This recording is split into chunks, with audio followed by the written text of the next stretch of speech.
ushyizwe hasi ikaba ariyo kufra ya mbere imaze kuboneka ku munota rwose utaranagera mu masegonda hafi 28 kufra ubona ko ari ahantu heza cyane kurandwa aperi ku bantu bazi gutera imipira y'imiterekano. Ahangaha Kori Muhajiri umupira ashobora kuwushyira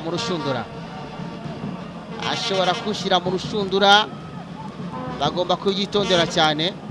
Urabona ko bariteze, arimo arapanga abahungu be buryo bagomba guhagarara hariya kuri mid mbere ko Muhajiri ashobora gutera uriya mpira, ari nako nanone umusifuzi Moise abereka aho bagomba guhagarara. Tureba ariteze Dani nyezamu wa polisi ko icyo bikoraho cyangwa se urukuta rwa polisi rukaba rwawukuramwo bitewe nanone n'uburyo agiye kuwutera uriya mupira Hakizimana Muhajiri, bitewe n'uburyo agiye kuwutera. Ona bench abakinnyi batandukanye n'abayobozi bayo ba APR Football Club.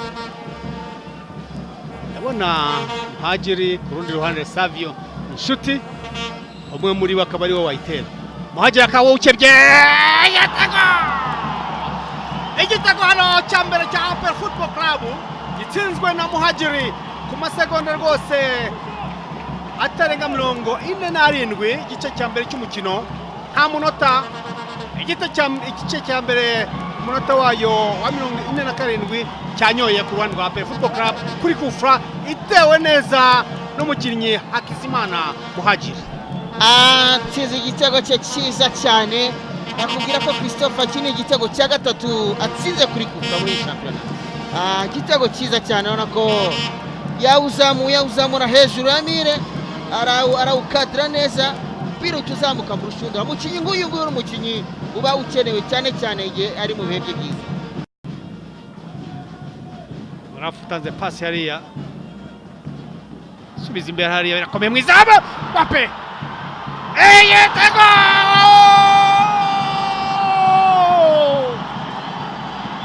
igitego cya kabiri cya APR cyiza cyane, bashakishije pe uwo ni Ernest, igitego cy'imbaraga.